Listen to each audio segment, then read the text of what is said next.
اب احرام کی حالت میں کل 12 کام ایسے ہیں قرآن پاک، صحیح بخاری اور صحیح مسلم کی روشنی میں جو نہیں کر سکتے. یہ اب بڑی کریٹیکل چیز ہے.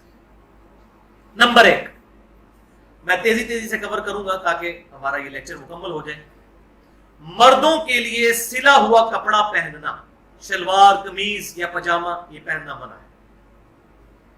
لیکن اگر احرام کی چادریں میلی ہو جائیں تو بدل سکتے ہیں. یہ جو مشہور ہے کہ انہی چادروں میں گندے ہی رہنا ہے، ایسا نہیں ہے.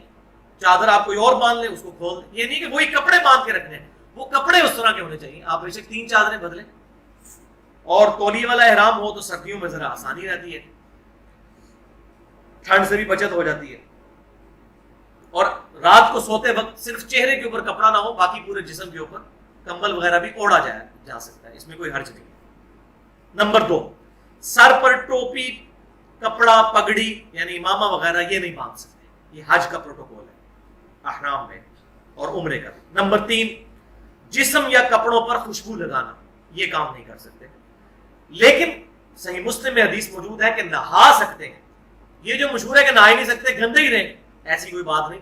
بلکہ اعتکاف کے بارے میں مجھے پتا چلتا ہے کہ بعض علماء یہ کہتے ہیں جب تک غسل فرض نہ ہو اس وقت تک اعتکاف والا اٹھ کے غسل نہیں کر سکتا. تو بھائی 10 دن تک وہ جون جولائی کی گرمی میں جب مسجد کے اندر وہ بدبو پھیلائے.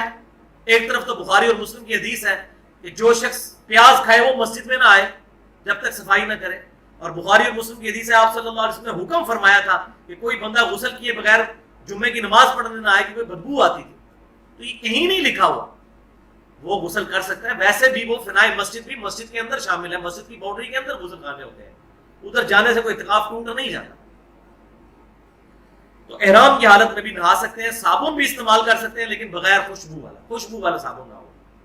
نمبر 4 جرابیں، موزے اور ٹخنے ڈھانپنے والے جوتے یہ استعمال نہیں کر سکتے.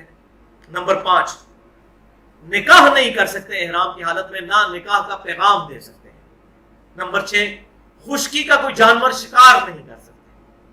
خشکی کا جانور ہرن وغیرہ. ابھی ہمیں باتیں عجیب لگ رہی ہوں گی، ظاہر ہے کہ بھائی جو لوگ 4 مہینے پیدل سفر کر کے جاتے تھے راستے میں کئی ہرنیں آتی ہوں گی ان کے سامنے، جیسا کہ سورۃ المائدہ میں آیا کہ اللہ تعالیٰ فرماتا ہے ہم احرام کی حالت میں تمہیں آزمائیں گے، جانوروں کے ذریعے تمہارے آگے پھر رہے ہوں گے، پھر دیکھیں گے کون احرام کی پابندی پوری کرتا ہے. جیسا کہ بنی اسرائیل کو آزمایا تھا کہ ہفتے والے دن ہی ساری مچھلیاں آتی تھیں اور وہ پھر انہوں نے ہیلا بازی کی اور اللہ تعالیٰ نے ان کو کونوا قردۃ خاسئین پھٹکارے ہوئے بندر بنا دیا. تو اس طرح مسلمانوں میں بھی آزمائشیں اس اعتبار سے آتی تھی. شکر ہے اس آزمائش سے ہم لوگوں کو اللہ تعالیٰ نے محفوظ رکھا ہے کہ یہاں سے جہاز میں بیٹھے اور سیدھا وہاں پہنچ گئے. نمبر 7 بال کٹوانا یا مونڈنا. کسی نے کو داڑھی کا ایک بال نکال لیا یا سر کا، وہ نہیں، مکمل طور پہ سر کے بال اچھا خاصا حصہ ریموو کر دینا یہ منع ہے. اور یہ اس میں سے کوئی بھی کام کیا جائے گا تو پھر اس میں فدیہ دینا پڑے گا، وہ آگے آ رہا ہے. ایون غیر ضروری بال بھی صاف نہیں کر سکتے. نمبر 8 ناخن کاٹنا، یہ بھی نہیں کر سکتے. نمبر 9 فحش گوئی نہیں کر سکتے، بے حیائی کی کوئی بات، ایون کوئی سیکچول بات اپنی بیوی کے ساتھ بھی ڈسکس نہیں کر سکتے. نمبر 10 بیوی کے ساتھ ازدواجی تعلق یہ قائم نہیں کر سکتے. نمبر 11 لڑائی جھگڑا اور دیگر کبیرہ گناہوں سے مکمل پرہیز کرنا ہے احرام کی حالت میں. اور نمبر 12 چہرے پر کپڑا یا نقاب وغیرہ یا ہاتھ میں دستانے نہیں پہننے. اب یہاں پہ میں وہ مسئلہ کلیئر کر دوں. صحیح بخاری میں انٹرنیشنل نمبر کے مطابق 1838 نمبر حدیث ہے کہ آپ صلی اللہ علیہ وسلم نے حکم فرمایا کہ احرام کی حالت میں عورتیں اپنے چہروں پر نقاب نہ ڈالیں، یہ الفاظ ہے، اور نہ ہاتھوں میں دستانے پہنیں احرام کی حالت. اس کی ٹیکنیکل ریزن کیا ہے وہ میں بعد میں بتا دیتا ہوں. اس کے ساتھ ہی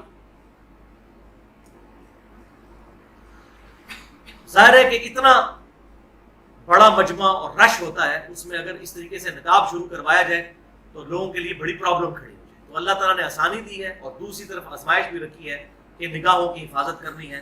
جو سورہ نور میں آیا کہ مسلمان مردوں کو حکم دو کہ اپنی نگاہیں نیچی رکھیں اور مسلمان عورتوں کو حکم دو کہ وہ اپنی نگاہیں نیچی رکھیں. اب یہاں بعض لوگوں نے ایک حدیث جو کہ بالکل اصول محدثین پر پکی مردود روایت تھی اس کو اپنی کتابوں میں لکھا، اور میں سمجھتا ہوں اگر ان کو یہ بات پتہ تھی کہ روایت ضعیف ہے تو انہوں نے علمی خیانت کی ہے صرف اپنا مسئلہ ثابت کرنے کے لیے. اور وہ سنن ابی داؤد میں انٹرنیشنل نمبر کے مطابق 1833 نمبر حدیث ہے. سیدہ عائشہ رضی اللہ تعالیٰ عنہ سے یہ روایت ہے رضی اللہ تعالیٰ عنہ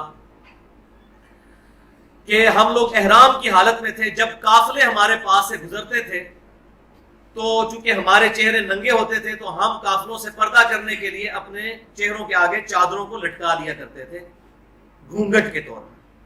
تو کہتے ہیں دیکھیں عورتوں نے اس حالت میں بھی پردہ کرنا ہے. اسی وجہ سے ایک بدعت بھی لوگوں نے ایجاد کی ہے, وہ پی کیپ پہنی ہوتی ہے یوں کر کے عورتوں کو, خصوصاً ہمارے یہ خیبر پختونخوا کے جو لوگ ہیں انہوں نے بڑی بڑی پی کیپ عورتوں کو, اور آگے وہ چھجے بنا کے تو ایسے وہ کپڑے لٹکائے ہوتے ہیں. عجیب عورتوں کو انہوں نے جو ہے وہ عجوبہ بنایا ہوتا ہے کہ جی ہم لوگ چہرے پہ ٹچ تو نہیں کر رہا نا, یہ وہی ہیلے بازی ہے. تو اس حدیث سے سہارا لیتے ہیں. بھائیوں جب حدیث ثابت ہی نہیں ہے, اس حدیث میں وہ راوی ہے کہ جو علم حدیث کے بچے کو پتا ہے کہ یہ راوی مردود متروک اور ضعیف ترین اور مختلف فی راوی ہے. اس کا نام ہے یزید بن ابی زیاد. یہ مشہور راوی ہے, پکا ضعیف راوی. ایون حنفی بھی مانتے ہیں ضعیف ہے اور اہل حدیث بھی کہتے ہیں ضعیف ہے. اور اس حدیث کو شیخ البانی رحمہ اللہ نے بھی ضعیف کہا, اور دور حاضر میں ہمارے پاکستان میں بہت بڑے اسماء و رجال کے عالم شیخ زبیر علی زئی صاحب انہوں نے بھی اس حدیث کو ضعیف کہا ہے. یزید بن ابی زیاد اس میں ضعیف راوی ہے جو مدلس بھی ہے مختلط بھی ہے. تو یہ روایتی فارغ ہوگی جس کی بنیاد پہ یہ سارے کا سارا ڈرامہ رچایا ہوا تھا. لہٰذا یہ کوئی روایت نہیں, اور ویسے بھی بخاری سے ٹکرا رہی سیدھی بخاری میں جب حکم دے رہے ہیں آپ صلی اللہ علیہ وسلم کے چہرے پہ نقاب نہیں رکھنا, تو یہ روایت کیسے صحیح ہو سکتی تھی. اب اس کے الٹ میں ایک اور روایت بتاتا ہوں. صحیح بخاری اور صحیح مسلم کے متفق علیہ حدیث ہے. صحیح بخاری میں انٹرنیشنل نمبر کے مطابق 1855, صحیح مسلم میں 3251. یہ اور مسئلہ کھول دے گی کہ احرام کی حالت میں چہرہ کھلا رکھنا ہے. کہ سیدنا فضل ابن عباس رضی اللہ تعالیٰ عنہ حضور کے چچا زاد لگتے تھے, اور آپ صلی اللہ علیہ وسلم کے کزن, چھوٹی عمر کے تھے, بڑے گورے چٹے تھے. صحابی روایت کرتے ہیں کہ وہ نبی صلی اللہ علیہ وسلم کے ساتھ پیچھے بیٹھے ہوئے تھے اونٹنی میں. اتنے میں ایک عورت حجۃ الوداع کے موقع پر ایک مسئلہ پوچھنے کے لیے آئی, تو وہ فضل ابن عباس اس عورت کو گھورنا شروع کر دیا. انہوں نے ظاہر نوجوان تھے, عورت کا چہرہ کھلا ہوا تھا تو وہ گھور رہے تھے. تو نبی صلی اللہ علیہ وسلم نے یوں ہاتھ پیچھے کر کے ان کا چہرہ پکڑ کے یوں کر کے دوسری طرف پھیر دیا. پھر تھوڑی دیر بعد وہ دیکھنا شروع ہو گئے. آپ صلی اللہ علیہ وسلم کو چونکہ پیچھے بھی نظر آتا تھا, یہ بات یاد رکھیے گا, بخاری اور مسلم کی متفق علیہ حدیث ہے. آپ صلی اللہ علیہ وسلم کی یہاں پر آنکھ نہیں تھی لیکن آپ کو 360 ڈگری کا ویژن نظر آتا تھا. یہ آپ کا معجزہ تھا. تو آپ صلی اللہ علیہ وسلم کو پیچھے نظر آ رہا تھا کہ یہ کیا حرکت کر رہے ہیں پیچھے بیٹھ کے, نبی کے پیچھے بیٹھ کے. آپ یہ اندازہ کریں کہ یہ دین پہ چلنا پورے صراط پہ چلنا ہے, اتنا آسان کام نہیں ہے. تو وہ نبی صلی اللہ علیہ وسلم سے مسئلہ کوئی پوچھنے لگی تو وہ دیکھنا شروع ہوئے. حضور نے یوں کیا, پھر حضور نے جب بات شروع کی پھر وہ دیکھنا شروع کر دیا. تو نبی صلی اللہ علیہ وسلم نے 2-3 دفعہ ان کا یوں چہرہ پکڑ کے دوسری طرف پھیر دیا. تو اس حدیث سے بھی پتا چلا کہ وہ عورت کا چہرہ کھلا ہوا تھا. یہ صحیح بخاری میں بھی صحیح مسلم میں نے اس کا ریفرنس دے دیا الحمدللہ. اب آ جائیں جناب فدیہ اور دم. یہ اکثر آپ سنتے ہیں دم واجب ہو جاتا ہے, دم ہو جاتا ہے. یہ دم کس بلا کا نام ہے؟ فدیہ عربی میں اس کو ہم کہتے ہیں. یہ جتنے میں نے 12 کام بتائے ان میں سے کوئی کام بھی جان بوجھ کر کیا جائے تو فدیہ واجب ہو جائے گا. بھول کر ہو گیا تو کوئی فدیہ نہیں. جیسا کہ صحیح بخاری اور مسلم کی متفق علیہ حدیث ہے, جس نے روزے کی حالت میں بھول کر کھا پی لیا تو اللہ نے اسے کھلایا اور پلایا, روزہ نہیں اس کا ٹوٹا. لیکن ان 12 میں سے ایک کام ایسا ہے کہ وہ بھول کر بھی ہوا تو پورا حج ہی برباد. حج اگلے سال دوبارہ کرنا پڑے گا, اور وہ ہے میاں بیوی کا ازدواجی تعلق یعنی انٹر کورس.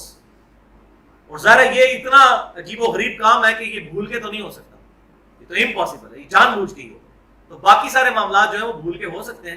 کسی بندے نے جو ہے وہ بھول کے چہرے پر رات کو سوتے وقت کمبل اوپر لے لیا, جس طرح ہم لوگ جب گئے تھے 2007 کے اندر, تو سردیاں تھی مینا میں, ہم نے کمبل اوڑے ہوئے تھے.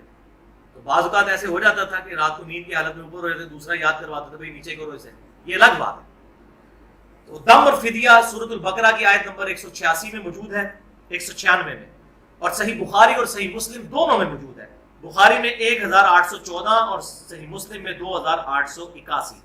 کعب بن عجرہ رضی اللہ تعالیٰ عنہ کہتے ہیں کہ میرے ساتھ ایسا معاملہ ہوا کہ میں احرام کی حالت میں تھا لیکن میرے سر میں جوئیں پڑ گئی. اتنی جوئیں پڑی کہ میں جب کوئی کام کر رہا ہوتا تھا تو میرے سر سے جوئیں ٹپک رہی ہوتی تھی، نیچے گر رہی ہوتی تھی.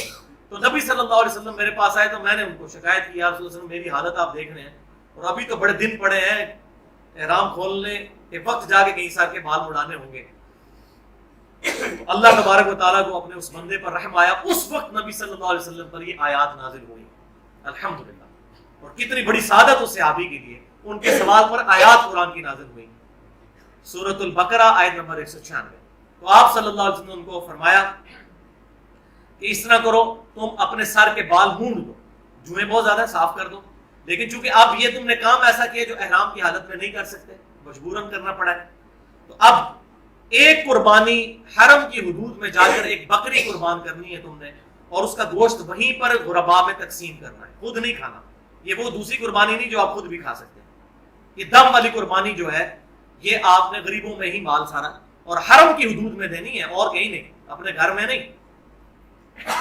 تو اگر یہ نہ دے سکو تو آپ صلی اللہ علیہ وسلم نے فرمایا پھر 6 مساکین کو کھانا کھلا دو اور پر ہیڈ 1.25 کلو غلہ ان کو دے دو، آج کے اعتبار سے 1.25 کلو، اور یا پھر 3 روزے مسلسل رکھ لیے جائیں.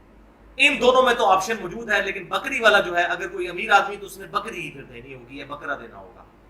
لیکن اس کے بعد آپشن ہے یا 6 مساکین کو کھانا یا 3 روزے رکھنا. تو یہ ہے دم اور فدیہ احرام کی حالت میں، چاہے وہ حج کا ہو چاہے وہ عمرے کا ہو.